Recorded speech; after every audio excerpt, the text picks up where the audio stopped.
Good afternoon, ladies and gentlemen. I'm very excited about this discussion we're about to have. Unfortunately, because of the limitation of time, I can only conduct this panel in one language. And as you can see, we have a very international composition here. So I will speak mainly in English, and where necessary, I will translate into Chinese. I have prepared a list of questions ahead of today's panel, but I don't think I'm going to ask any of them because over the course of today, we've had a number of really brilliant presentations that have opened our perspectives on how we understand martial arts from different countries, different regions, different cultures. But I still want to start off with this question on whether a nationalist discourse is helpful to understanding martial arts development, martial arts identity in general. In the last few presentations, notably in Marco Ferrari's discussion about the development of Italian fencing in the 17th century, we have seen where nationalist discourse as well as culturalist discourse actually come together, where within a single country, in southern Italy, where interaction with what's happening elsewhere in Europe, barring perhaps with Spain, the interaction is much less, where local traditions are preserved to a much greater degree, as opposed to northern Italy, where since time immemorial almost, penetration for our countries, for other cultures from beyond the Alps have been ongoing, and this reflected in the very divergent martial art development in the south and in the north, respectively. In more modern times, we have seen countries like Japan, and also we have heard from my teacher, Professor Ma Mingda, who talk quite heavily in sort of nationalist terms about martial arts. So I would like to start off with Eric. When we talk about martial arts in general today, we'll often talk about Chinese martial arts, Japanese martial arts. Why is that? And do you think it's helpful? Yeah, thank you for the question. I think it depends on who you're talking to. So if you're talking to someone you just met on the street who doesn't know anything about martial arts, this might be helpful because people get an impression what you're talking about. So it's like, I would compare it to opening a restaurant. So if you're opening an Italian restaurant, it might be helpful to label it as an Italian restaurant because people will expect pizza and pasta. So people get an impression because you use these nationalist terms. But at the same time, if you're going into more detail and you're really looking at the practices, I think it gets more of a burden, I'd say, because you're actually the practices are much more diverse and much more complicated and much more interrelated than those national lists or those national boxes will allow to put into. So I would say if you're really trying to understand what's happening on a cultural level, those boxes are more of like a shorthand to say, well, these are directions, but in the same time, they might hinder us to understand what's going on. Thank you for that. So between how lay people look at martial arts and when we're trying to explain martial arts to lay people, I suppose the cultural expert perhaps will choose to use different terminology, different ways of presentation. However, in my personal view, I also think that in the process of building cultural identity, particularly in more modern times, with the birth of the nation state, states are actually active agents in the construction of nationalist discourse and nationalist identity. For example, we'll talk about Muay Thai, where in fact we know that that fighting tradition had a very profound influence from southwest China on the one hand, and also very close parallel and interaction with Cambodia and with Burma on the other hand. So if you sort of wear your scholar's hat and talk about the relationship with this project of nationalism and the building of nation state and national discourse of martial arts, could you shed light on that? Well, I mean, you can also see this in the Middle Ages or in the early modern period. Like people start, like George Silver, start to complain about other foreign masters. So it's always the way you fight and the way you are curating your martial system is linked to identities, and identities are at the in a world which is organized by national states, identities are also linked to national states. So yeah, I would agree that it's also sort of a national project to promote certain martial arts as being part of a specific culture. Any examples? Yeah, well, of course, in Japan you have very much the Budo tradition. You have the Wushu thing in China, and all other martial arts in China which are closely related to Chinese identity and martial culture. You have like fencing, which is divided in between, like Olympic fencing, which is divided between France and Italy. At the moment, I think the FEA is the central organization, so it's France who's winning at the moment in fencing. But yeah, it was different. It was even competed in early modern times. Many thanks, Eric. I think I'm going to give you a breather and turn my attention to Daniel. So we have spent a bit of time between me and Eric bouncing back and forth, discussing the relevance of nationalist approaches to understanding meaning and development of martial arts in a more contemporary setting. But if we cast our gaze back into the past, when we talk about historical traditions, particularly in Europe, it's helpful to talk about things like Spanish tradition or German tradition or Italian tradition. Thank you for this question. As we saw, language plays an important role, but also martial arts cross the boundaries between language, because then they are translated, martial contexts and texts. However, it goes beyond this. I would like just to point out that we have a very different ideas about national identities in the 19th century in the construction of nation states. If we apply these ideas to the Middle Ages or early modern period, we can find connections and similarities, but also divergences. For example, we now regard Italy as land. It was a competitive state of cities where each of them were seen as their own independent nation. Also, we can still see this in the discussion by Marco Ferrari between the North and the South divide in the texts. So I remember studying a text about Pietro de Monte, who is an author. He was also a military captain, and he hired mercenaries. And the idea of competition or competitive on the battlefield is also associated with nations. So parties and techniques, we have to fight innovations, find counter-response, and it's the same with martial techniques. He has a part when he describes wrestling. He says, if you want to defeat a German, you should do like this.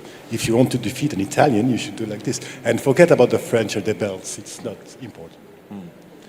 Thank you for that, Daniel. Indeed, I was also quite inspired by the panel, by some of the presenters earlier today when discussing about local tradition, that they also studied so-called foreign masters, foreign styles to come up with solutions to overcome that. If we cast our mind back into China, particularly during the Ming Dynasty, when there was a lot of cultural disturbances by the so-called Woko, so Japanese pirates, but in fact, of course, as we all know, as a historical phenomenon, the composition or the ethnic composition of the Woko was a lot more complex. There were different nationalities involved, and there, among the leaders, there were many Chinese, and collusion of Chinese villagers and rebels, of course, were also heavily involved in this phenomenon. In this regard, what is interesting is that we have noticed that Chinese martial arts scholars at the time were actually responding actively to the threat of the Japanese two-handed sword, which they really struggled to deal with. So they actually studied the Japanese sword, both trying to imitate, incorporate the techniques, so technically, as well as in terms of the manufacture standard and in terms of use of weaponry of imitating the Japanese sword. Maybe on this note, I will pass it to Mr. Liu to see what your thoughts and reflections are when we talk about Chinese martial arts. Because China is such a big country, as we saw from Professor Ma's presentation at the start of today, that Chinese concept of the body, of movement and of martial art essentially transformed significantly over thousands of years. 我用中文简单重复一遍。我们之前大家是大概聊了一下那个从国家的那个角度，当我们去谈武术的发展的时候，从国家的观念去理解这个武术，这个是否有帮助，或者是有害？那么，最早那个 Eric 先生他说，就是对于一般老百姓来说，可能对于这个武术是比较陌生的。有的时候我们讲日本武术啊。中国武术啊，大家会比较容易去接受。但是呢，如果我们深层一点再去看这个武术的时候，其实它很复杂。那么在不同的年代，其他的那个像丹友先生刚才也讲了，我们今天谈的中国，我们今天谈的意大利，跟过去可能差别很大。就比如说我们回到17世纪的时候，意大利并不是统一的国家，所以意大利我们今天讲的可能是个国家的概念。在17世纪的时候，他讲的是文化的概念。当我们把这个舆论再放回中国的时候，到底我们说中国的武艺对整个东亚地区的武术的理解上，到底它是否有帮助？这个议题我想说，可能是比较类似，因为中国经历过，中国是一个比较笼统的一个概念，它有朝代的一个问题。那中国武术在历朝历代以来，它的武术的那个定义跟演变是不一样的，所以今天我们来探讨说，用中国或者是用日本，或者是用其他一种国家或民族的概念来谈这个武术的时候，事实上它的范围太广阔了。就以中国来说的话，就是你今天谈中国武术，你是明代的，还是清代的，还是民国这个时期的？而且南方跟北方跟华中的武术风格是大异其趣，所以今天来不要说是民族与民族之间，就是光我们以中国来说的好，光在这么小的一个区域里面，我们要理解什么叫我们自己国家的武术，这个上就有一点像是比较困难一点的。但我想说，一开始的时候，我们要从文化的角度上来说，我们要先认识自己。就是初期的时候，那可能我们会用我们自己国家来做一个定位，我学的是什么武术。可是到中期来说的时候，就是说，在学习的过程里面，你会在切入点上不断的去深入。就是我是学中国武术的，我可能就是学中国武术。我的定位就是在这个地方，我可能不了解其他民族的武术，而且其他的民族的武术，就像说，在中国古代的时候，它是几乎是除了战争之外，它是没有机会接触到其他民族的武术，他们可能是概念是比较薄弱、比较陌生的。像中国跟那个时候发生过几次战役之后，明朝那个时候战役是比较多的，那可能因为这样子的关系，慢慢就是会形成中国武术跟其他武术，像跟日本好了，那时候跟日本武术慢慢会形成这样子的概念。那可是，在后期进入到像现在跨文化比较研究的时候，事实上这个民族主义并不见得是一个坏事，对我们理解各民族的。可是这个时候呢，我们大部分的来说，对武术的研究应该已经进入到一个相当深度、相当有文化深度的一个程度，才可能会涉及到这样子的一个问题。我想说，今天我们今天在这个场合里面，我们接触到了很多是西方的武术。那我想说，在座的很多人可能跟我一样，以前可能没有接触到欧洲的一些武术。那对我们而言呢，这可能是比较陌生的。那如果提邻近的，你提日本武术、韩国武术，对我们来说可能有一点点意义。可是你提到欧洲的时候，可能太遥远了。那这种民族主义的这种色彩，对我们来说，事实上并不会有直接很大的一种影响。Okay, I see that maybe the translation it's not fully functioning, so I'll try to provide a summary of what Mr. Liu just said. First of all, China is a very broad concept. China is very big as a country, so if we look at China spatially, from one area to area, from one terrain to another, there is a huge amount of variety. And then there are dynastic changes. So China is also extremely diverse, and as we saw from the first presentation from Professor Ma Mingda, the concept of the Chinese body, the concept of what underlies martial arts and what's important in martial arts is the process of negotiation. And through time, the understanding and hence the practice also evolves. So Chinese martial arts, it's abstract in that sense, in the way that it's extremely diverse and it differs significantly across both time and space. However, the third dimension that Mr. Liu talked about is the question of cultural identity.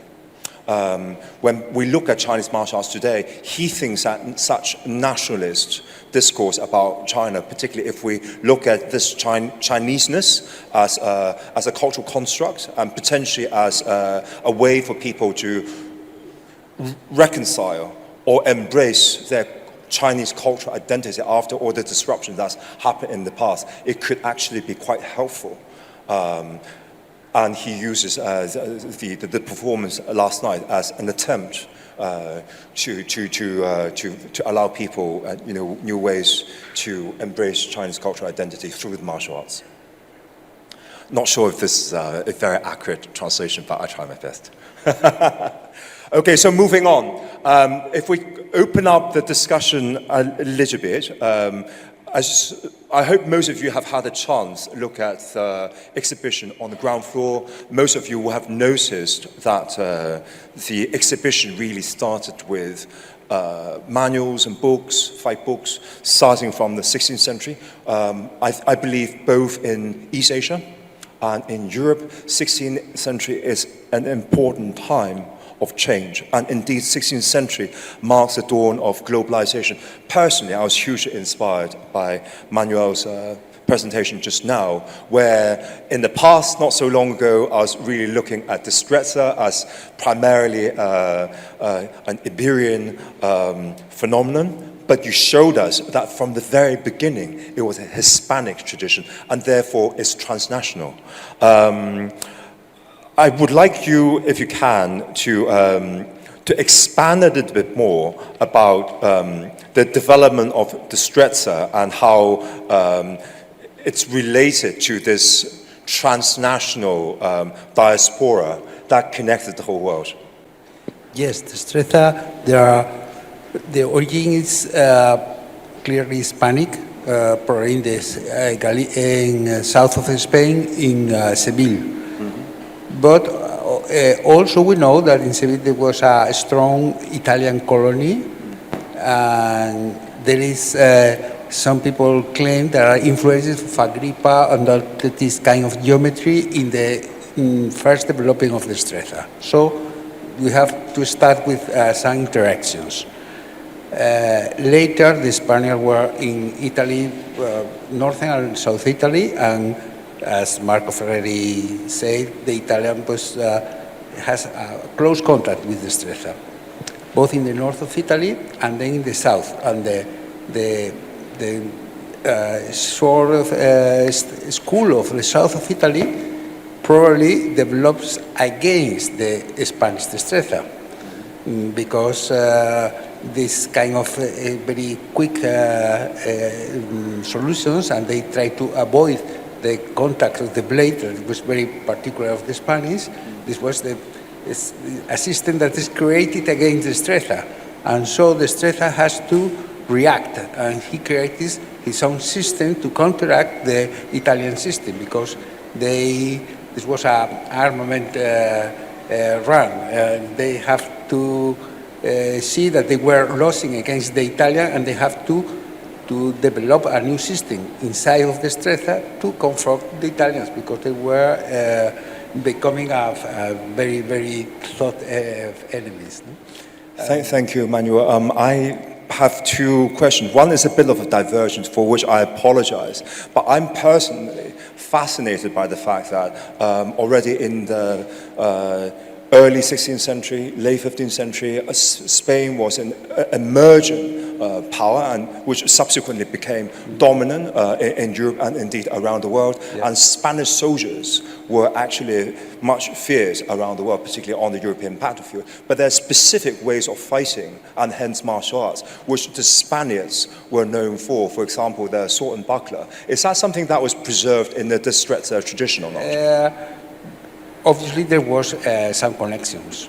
Both Carranza, the first author I mentioned, was military. Also was a lawyer.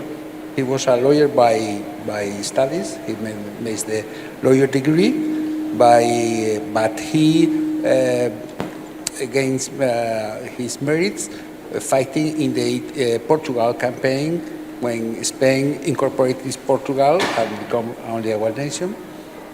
And the last one, Lawrence de Rada, also starts his career as a military, as a captain, and then reached the degree of colonel. But also he has an education, because probably he was educated by the Jesuits in Madrid. And he has a very strong knowledge of geometry, of artillery, also for humanities, because his books are full of references to classical authors.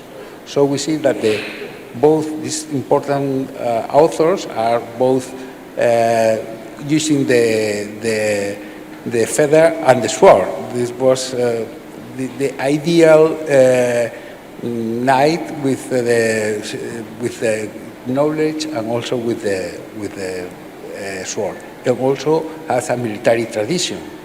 So there is interaction.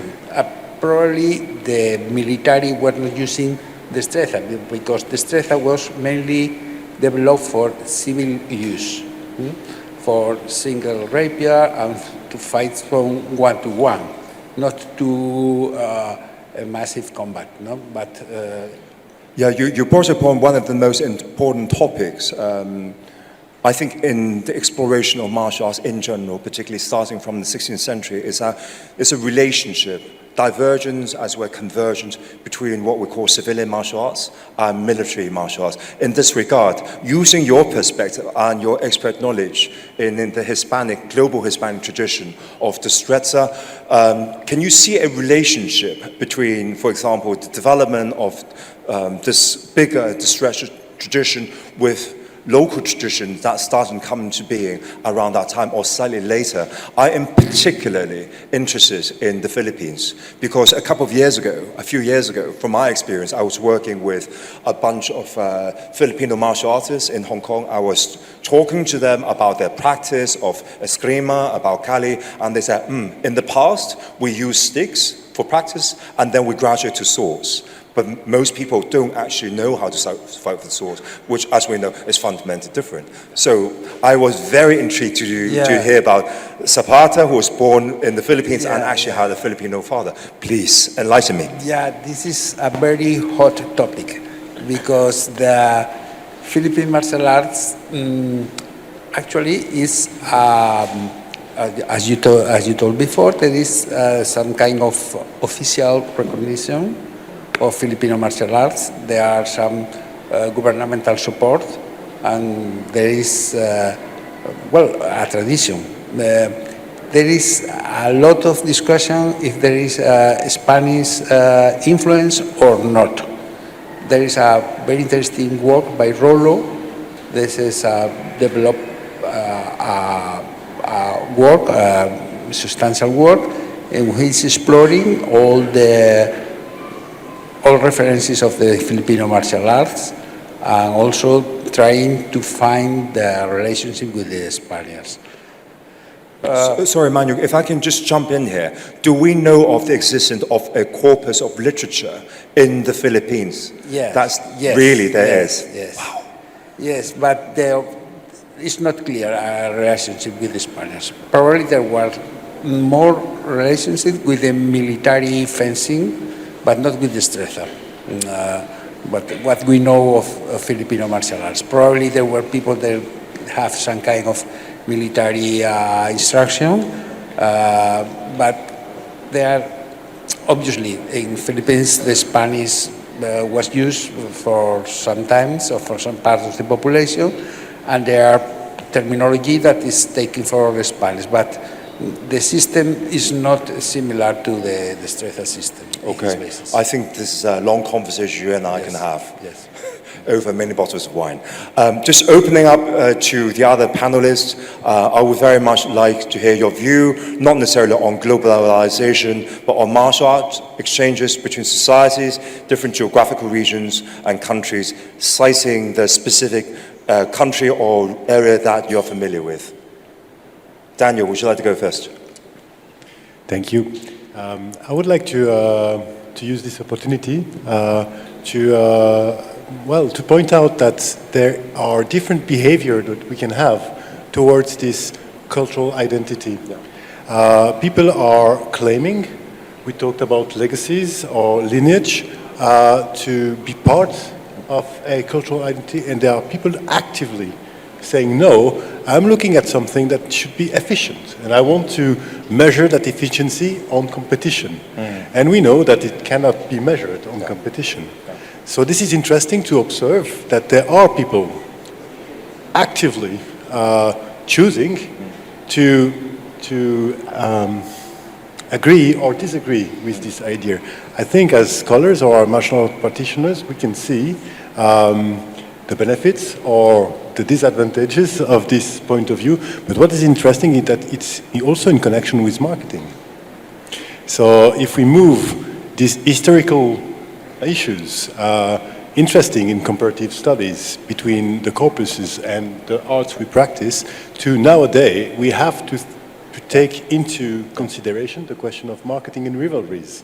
Yeah, Daniel, I think you raise a very relevant point, that is at any given moment, and indeed in most societies and cultural contexts, different people have a fundamentally different approach and perception of martial arts. Yes. So even within one cultural setting, in a place like Taiwan, for example, how one person to the other, how they look at martial arts, the definition and hence the practice could vary very considerably. Okay, thank you, Daniel, for that. Going back to history, I'll throw it to Eric. Thank you. Well, we can see that even the fencing masters of Germany had many exchanges with other fencing masters. For example, one of the Italian masters, you could name them Fiore de Liberi, he names his teachers, and one of them is Swabian. So one of them is Johannes from Swabia. So there are also exchanges. There are no borders in the Middle Ages, but there are exchanges in between cultures and in between courts and societies. And if we're looking, I presented earlier the lineage of Master Lichtenauer, and if you look at the origin of all these masters he enumerates, it's a vast territory in which they must have lived in, and they met to exchange on martial arts. So I think at the same time, a practice that is shared is also something that could unite people in order to exchange embodied knowledge and to learn from each other. They must not have, engaged in actually a violent conflict, but also in mutual exchange. So I think there is, we can see as people who are professional martial artists now and then are interested in what other people practice, what they do, what they know. This is always a chance to interact and to meet on a common ground, which is basically it's beyond languages, because you can interact with someone with your body and not need to know the language. Thank you, Eric. Once again, a wonderful point about human agency. I think martial arts, one of those disciplines or knowledge systems where the individual really often has a definitive impact on the development, conservation, and direction of a specific style or weapon, more than most sciences and most disciplines. Thank you for that. Just bringing the discussion back to this part of the world, I would like to turn to Mr. Liu. I will ask my question in English, and then I'll repeat in Chinese, so that the other panelists can follow. Just going back to what I was asking the other panelists a little earlier, I would like to collect your insights. Manuel has already talked about quite extensively previously and elaborate a bit further on the impact of globalization and how globalization has been an instrument in the development of Destreza as really one of the earliest globalized martial arts systems. But looking sort of more geographically into this part of the world, China historically has had very strong cultural exchange with Japan, with Korea, with Mongolia, Vietnam, and the Ryukyu. And I want you to talk in particular about the manuscript, the beautiful manuscript you have on the first floor, the so-called Ryukyu Bubishi. 我用中文慢一点。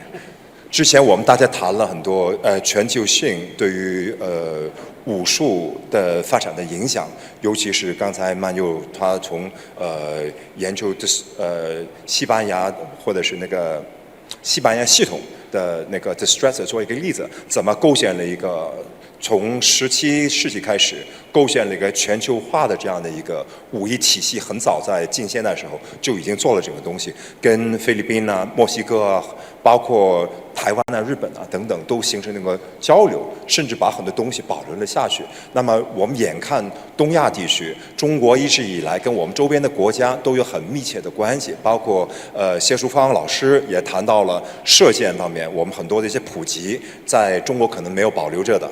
那么我们在日本啊，在韩国，在周边的国家，我们倒是能找到。我想您用琉球武备制做一个例子，讲一下中国跟琉球在明清的时候的那个武艺交流。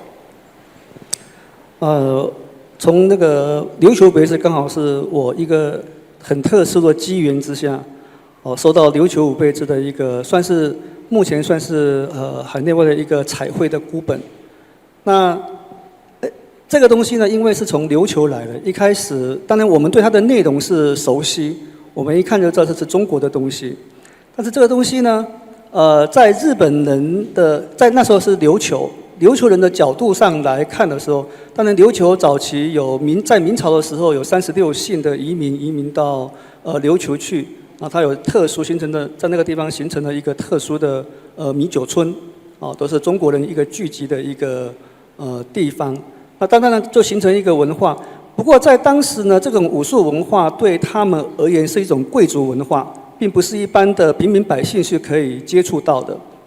然后到后期呢，从这个琉球武备制的那个内容里面开始去发展出形成后面的日本所谓其他的空手道体系的这些武术。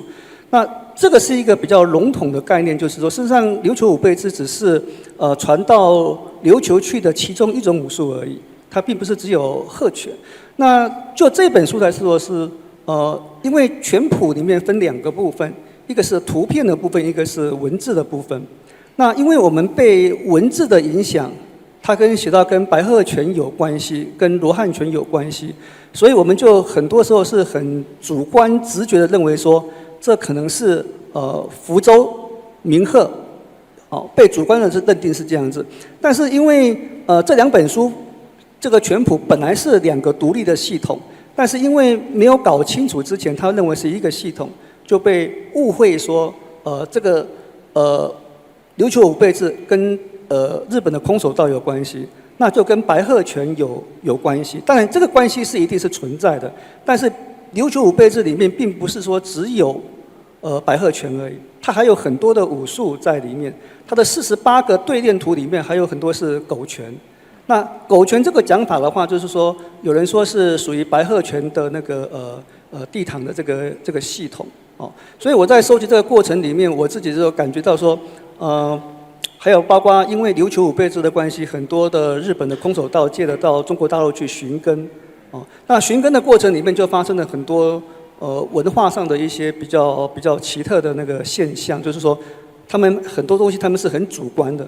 他们从动作上去很主观认为说这个就是什么拳，但事实上从您说的很主观是中国人主观，日本人很主观，日本人很主观，他们就认为说我们这个空手道就跟白鹤拳是源头，白鹤拳是他们的那个源头哦。那事实上从广泛的角度上来看的话，琉球的整个武术里面并不是只有白鹤拳，它是一个比较丰富的一个系统，甚至还有一个器械的那个系统里面，它是一个比较那事实上应该是说从琉球武备制的那个来源来看，就说这本书是很特殊的，因为在这本书的内容是记载是中国武术的内容，但是在中国南方，特别是福建这个地区，找不到跟琉球武备制一样内容的鹤拳或者是南拳的拳谱，你看不到。所以它为什么它是中国武术的内容，却保存在日本，在琉球这个地方，反而在中国的地方是找不到的。所以这大概几十年来解读琉球武备制的内容的专业的书籍，都是日本人写的。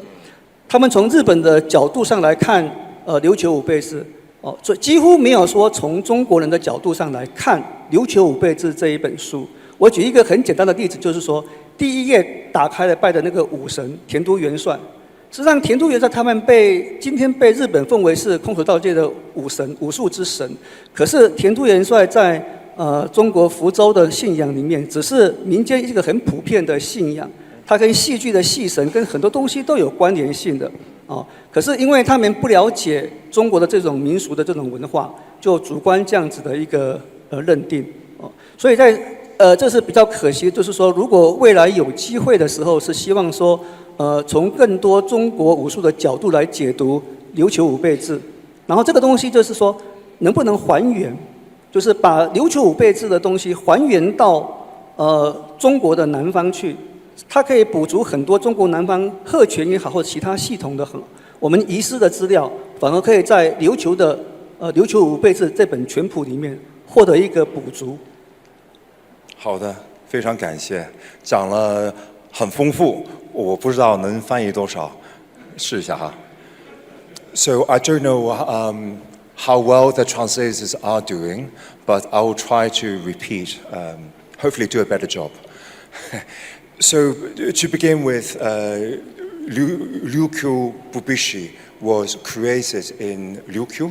So Ryukyu was a kingdom in what is now commonly known as Okinawa.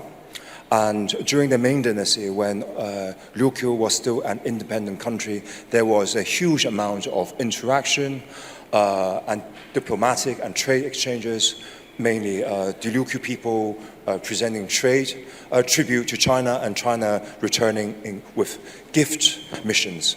And because of this strong relationship between Ryukyu or Okinawa with China, already in the Ming Dynasty, at the request of the Ryukyu people, the Chinese sent what is commonly known as 36 clans of people from Hokkien.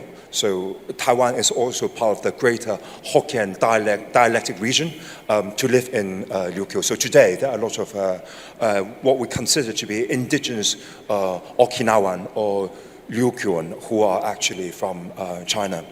The knowledge of Chinese martial arts for the Ryukyu people, it was quite aristocratic. So many common people would not have, in the view of Mr. Liu, to learning martial arts, and therefore it was the precinct of the elite, if you like, and this reflects to a certain degree to the quality of the manuscript, which is handcrafted colors and executed in a beautiful artistic hand. In Japan, this Ryukyu Bubishi is often regarded as the Bible of the karate. Now, there are many different karate styles which are not fully encompassed by the Ryukyu Bubishi. However, the Ryukyu Bubishi is the earliest textual evidence related to karate. Because this treatise or this work was composed by the Okinawan and now preserved in Japan, or all the manuscripts are basically in Japan. So the study of Ryukyu Bubishi as a philological phenomenon is also mainly a Japanese scholarly endeavor. And therefore, in recent years, over the past few decades, there is a huge amount of Japanese fair bit of Japanese subjectivity in how they interpret the movement and the culture embedded within the Bubishi. In the opinion of Mr. Liu, it doesn't pertain to one or two schools, so it's not just a white crane, which is written in name in the manuscript, and it's certainly not Arhat, the other. Not only Arhat, which is another important style present in the Minnan region and again written into the Bubishi, but there are also other styles. So he says, going forward, it'll be very helpful if the Chinese practicing community, the Chinese martial studies community will also start to embrace the study of Bubishi as a scholarly endeavor, which will shed light on its cultural content and will shed light on the historical process of exchange between China and Okinawa in a very interesting moment in time. Just in closing on what he said, he cited one particularly interesting example in the opening frontispiece of this work. In the opening frontispiece of this work, there's an illustration of 那个叫什么元帅？田都元帅, whom in Japan, because of the reverence in which the Bubishi is being held, is almost regarded as a deity for war. But in reality, within the greater Minnan region, he is just a very fairly lowly popular deity. So this cultural gap is also very interesting to observe. Okay, so moving forward, rather long translation. So where we are.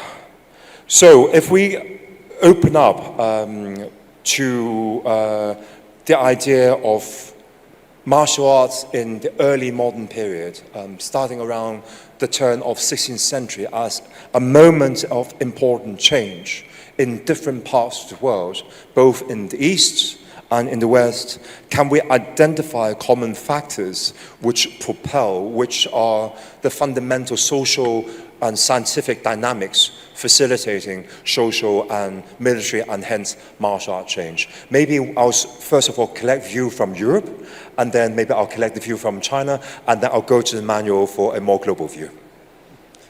Daniel, you'd like to go first. Thank you. Regarding, is the early 16th century really a big change? Yes, there are many changes happening at that point, especially the change in the media industry. So the printing was a flourishing, but it already happened in the 15th century. What is interesting as well is the change in, well, there is a scientific revolution that we saw this, so the profound cultural ideas and means at disposal of the whole society, including martial experts, changed, and they benefited from this very early on. So there is a change because of this.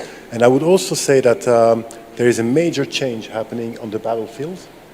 They also adapt from this. So it's a very interesting point in time to start the study. What is also interesting is that it's a broader question. So how can we consider martial arts as a form of cultural identity and expression of it? And was it already the case back then as it is now? So comparatively interesting. I don't want to go into the details here. I would just like to point out that we talked a lot about the Spanish systems, and Marco Ferrari talked about this. I would like to point another example which I found interesting.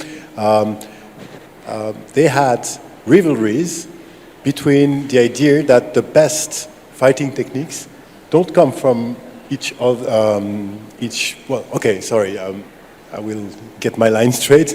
Let's take the example of Silver. So he published at the very end of the 16th century, and he's a English master, and he is really critical about Italian fencing master. Why?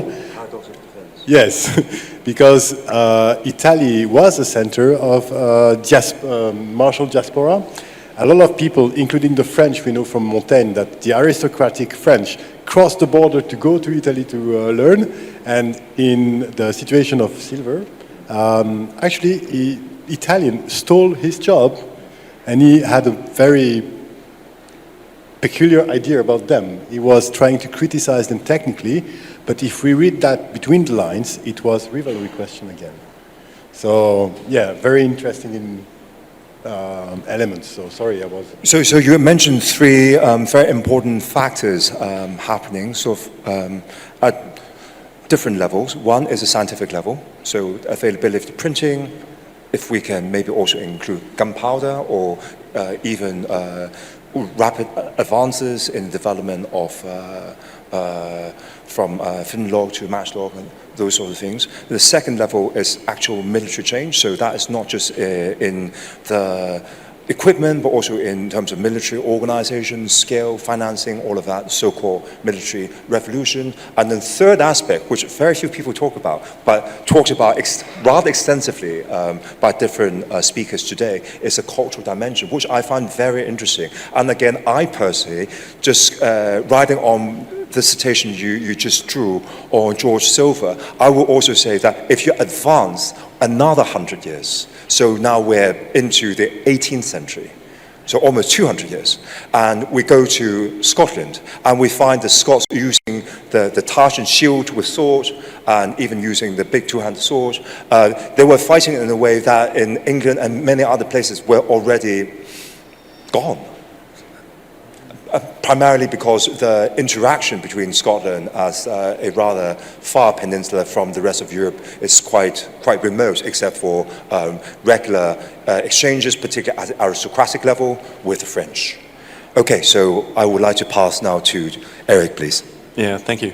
I was thinking in the same lines that you just mentioned. So if we're looking at the developments in late medieval Europe, we already see that there are many changes happening, and that those changes are also the reason why fight books are written and why we have documentation about this. So it's basically, my question would be, who is doing the martial arts, who's practicing, and for which reasons? So we can see two developments. On the one hand, we have like burgher classes rising up to power, gaining more and more financial impetus, and thus sometimes having more money at their disposal as the noblemen, especially the low nobility. And those people are striving to have the same martial knowledge as the nobility, so they take up fencing. They buy their own armors, they do jousting. They're then excluded from jousting for like dynastic reasons. So if you don't have a noble heritage, you can't participate in a joust. So they're doing their own jousts. And so this is a question of martial arts is connected to status in Europe and to agency. And at the same time, the question is, what are they practicing? So if you're looking at the noblemen and in the fight books, what is put down is basically some form of ritual dueling in full armor. And this is a practice that is no longer been done. So you're no longer, it's very, very rare that you're challenged to a formal duel. But nevertheless, the noblemen keep practicing this. They keep, sort of sticking to their cultural heritage and employing the fencing masters, which in turn turn up as experts exactly for this kind of techniques for noblemen. So there's a lot of exchange going on, and there's also like a possibility to rise up socially. So I would always say there's not only technological change which is happening, but which is also happening in this case because the ways the longsword is no longer a weapon which is actually used on the battlefield, but nevertheless it's the most well-trained weapon in the 16th and 15th and 16th century. Then it's, thank you, Eric. This is like, you have spoken like a true social historian and brought our attention to the importance of paying attention to social structures and the fact that with economic changes there was a rise of new social classes and they had their own social needs and hence constructing new social and cultural context for the practice of martial arts, including different types of competition and dueling and practice, etc. Thank you for that. So I will once again draw the attention back to East Asia. I think the description you just gave just paved the ground perfectly for me to cast a question to Mr. Liu. We all saw this wonderful presentation last night of how martial arts are sort of present or embodied in secret society rituals. I think everyone would like to hear more about this. 刚才我们的讨论里面呢，就谈到了在近现代，从16世纪开始，也就是说明清这时期，不同的一些核心的原因，怎么让全球的武术产生核心的变化？他们从欧洲的角度呢，就谈到了几个方面，有科学方面的元素。他们是有那个文化方面的元素，有军事方面的元素，也有社会方面的元素。那么我就想请刘老师您呢聚焦于社会的那个角度，因为从那个16、17，也就是说明清之际，我们看到中国的武艺在民间的武艺跟军旅的武艺是开始更明显的分野的那个时期。那么在台湾呢，我们可以说民间武艺在很多传统的空间以及它的一种传统是保留的很完整的。您昨天晚上给我们大家展示的那个天地会南音，让我们都很震撼。400年对外没有公开过的这样的一个武术跟传统仪式形成一体的这样的一个文化现象，让大家都受到台湾很浓厚的这个武术的文化。在这方面，请您再给我们多讲一讲。好，谢谢赵先生。16世纪大概就是中国处于明末的那个时代。那明末对中国来说是一个非常关键的时期，就是说冷兵器慢慢开始，它的地位就是火器出现之后，冷兵器慢慢的地位就不如以前一样。那在这个时期呢，武术处于一个比较尴尬的时期，就是说，它要从军事上它的地位已经不如以前的时候，那被火器取代的中间的过程当中，武术必须找到它新的一个生存的一个空间，那就是往民间去走。那民间武术跟军事武术，它的最基本而言，它的目的是不同的。那从社会的角度上来看，我做一个大的那个方向来看的话，我把它分为一个是内向化，一个是外向化的一个趋势。那什么叫内向化跟外向化呢？如果我们以人作为一个武术的载体而言的话，外向化就是往技术方面走。所以在冷兵器时代，在军事的时代，武术的目的功能就只有一个，就是上阵杀敌，这个是唯一的一个目的。除此之外呢，没有其他的功能存在。那慢慢呢，因为这个东西慢慢被火药、被火器取代了之后，那武术该怎么办？它就会走到民间。那民间，学武的目的呢，并不是跟军事上的东西是不一样的。它的诉求才开始出现了变化。所谓的内向是什么呢？就是内向，就是回到人的这个本位。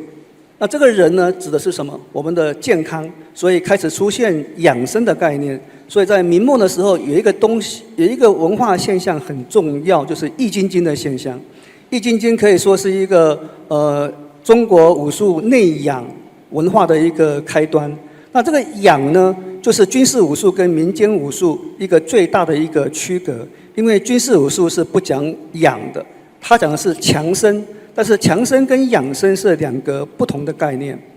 民间开始出现养，那因为出现这个内化内养的概念的时候，它的融合东西就必须非常多，比如说中医，还有练气，道家的练气，甚至于更高深一点，涉及到精神层次的时候，儒家跟佛家的观念也就慢慢进来了。那这样子的时候，就是武术慢慢从外向开始走到内向化的趋势的时候，它产生了很多的乱象。因为一下子武术到民间之后，不晓得武术的定位该怎么去定位它。以前在军事的时候，武术是很明确的，功能就只有一个，它是唯一的。可是武术当走到民间之后，它的参与武术的人并不一定是军人。各种人，社会的各种人士，他的不同的身份的人都可以参与这个武术的时候，那复杂化了，因为功能目的的不同，产生这样子的一个复杂化的一个现象，所以它的重心呢，就是从技术转移到人的身上，就是由外而内。那这个现象呢，我们如果说从东西方的武术来看，这个有一个很明显的一个区别，就是像西方武术，我想说到至今为止，他们很强调对抗，他们这个对抗的精神是非常好的，包括那个像史诗欧洲武术、黑马这些武术的话，他们很强调这种对抗的一个精神。这个东西反而是保留着武术原始的那一种味道。虽然军事的意义已经不存在了，它的精神是存在的。那在东方，特别是中国的时候，方向是完全是往另外一个方向去发展的。那我想说，不管是内向化或外向化都好，它并不是绝对的。这个内外是一个相对性的东西。那今天我们可以看到西方很多的武术。慢慢也开始去研究东方的武术，它可能有不同的一个精神内涵的一个东西。那东方的武术，我想说近几年，包括在像广州的马明达老师，他们在推短兵跟长兵的这种对抗性的东西。我想这个是一个非常好的，就是说弥补了这个中国的这个传统武术不断走套路化跟竞技化的这个方向的时候，它可以做了一个平衡的作用。所以我想说。从16世纪以来，这个趋势到今天，事实上内向化的趋势，以中国武术而言，内向化的趋势不但没有减轻，反而是越来越严重。那如果今天我们可以适时的，像今天这种交流的场合，我们可以多认识一下西方在欧洲的各种武术的话，对于这种趋势有一种平衡的一种作用。How was the translation? Okay. All right, that's another very long statement. Let me try. So to begin with, the 16th century corresponds to, roughly speaking, the end of the Ming Dynasty. Ming Dynasty, contrary to the Qing Dynasty, was already very advanced in the use of gunpowder and guns. So as a result of that, martial arts during the Ming Dynasty was starting to become under pressure. In his opinion, generally speaking, he could describe martial arts as internal and external, or one could say they are externalizing trend and an internalizing trend. If we take martial arts to its functional extreme, simply as a way to defend and to fight and to wage war, that is the functional aspect. That's a purely external manifestation of martial art. Not that it could probably exist in time and space in any culture, but conceptually, that's an extreme example of externalization of martial arts. The opposite of that is complete internalization. So martial arts not having a functional purpose in the sense of attacking, defense, and waging war, but rather as a cultural phenomenon. So at that time, what we started to see happening is the incorporation of other body concepts into Chinese martial arts, starting with what we call Chinese yogic practices. So things like Yi Jing Jing, Ba Duan Jing, such practices then started to become merged with Chinese martial arts. And just as Emmanuel said, the Strezza is also an embodiment of religious, scientific, and other principles. So Chinese martial arts went even further than that in terms of the appropriation and martial arts as the physical embodiment of cultural concepts, not tending towards combat, but for cultural meaning. Unfortunately, a negative effect of that is Chinese martial arts, as Professor Ma Mingda already said is in his opening keynote address, is that over time, as martial arts became divorced and became increasingly distant from practical use, it was starting to lose its spirit.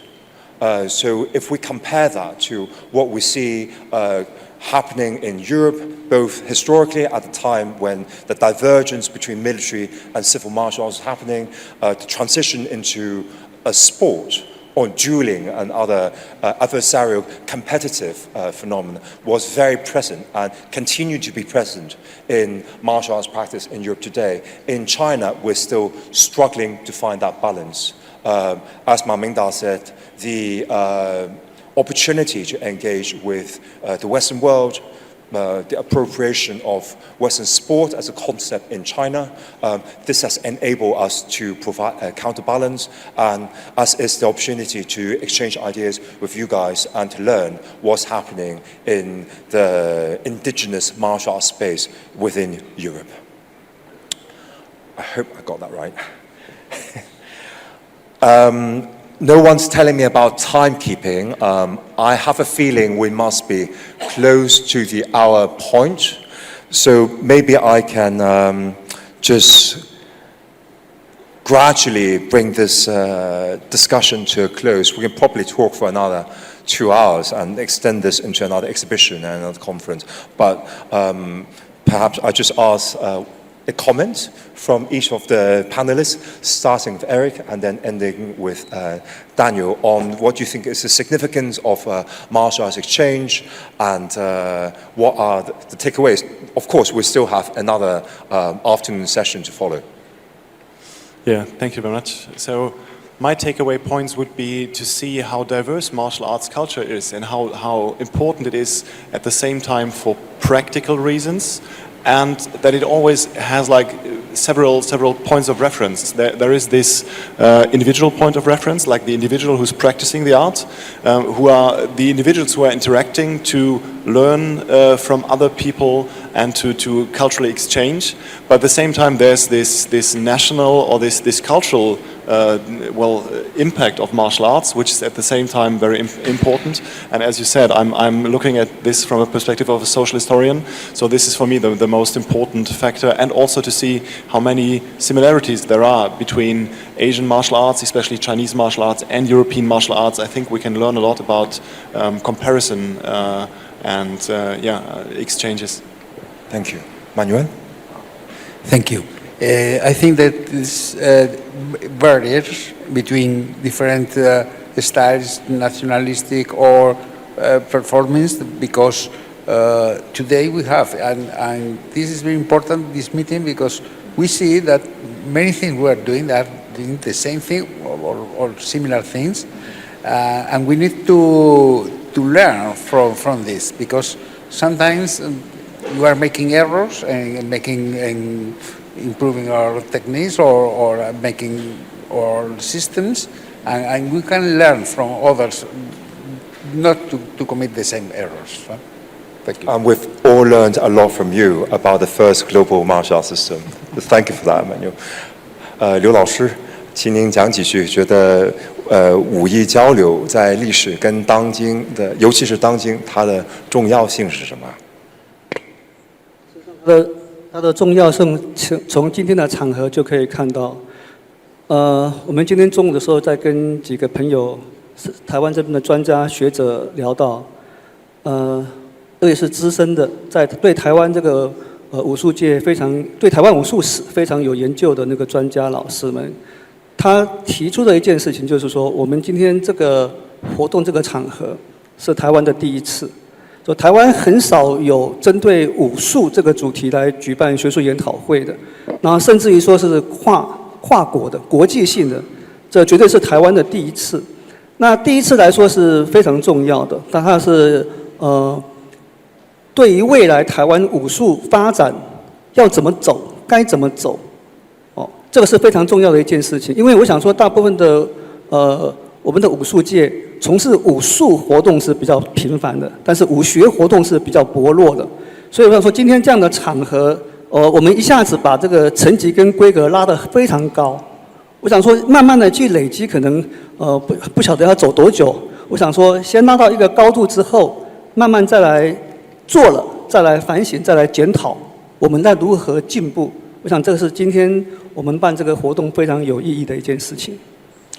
Mr. Liu said in Taiwan there are many martial arts activities, but seldom are there conferences on martial studies. So taking it to the academic level is rare, but it's even rarer that not only do we have assembled here a bunch of scholars and researchers, but more particularly it's an international event where we have a transnational discourse and exchange on commonalities and differences, and for him it's very inspiring and will hopefully propel Taiwan to the next stage of development in terms of martial arts, martial studies. Thank you. Daniel. Thank you. A key interest in mine is considering martial arts as cultural form of expression, and I am amazed every time I visit your conferences and I visit conferences around the world how similar and dissimilar I'm always learning about others and notifying that bringing together such an expert audience, practitioners and researchers, professional amateur researchers, it's very rich. It's very rich, and this will give me a lot of things to take away. Gentlemen, thank you very much. I've really enjoyed that discussion. We've covered now the first two topics of today. One is focusing more on the book itself, the transmission of knowledge through books and the relation between books and martial arts. The second section really deals with what we have been discussing over the past hour, which is exchange, regional exchange, inter-ethnic exchange, international exchange, global exchange. The third section to come after the break will be about other areas extending into the oral traditions as well as technology. So thank you all. Please enjoy your break. Thank you.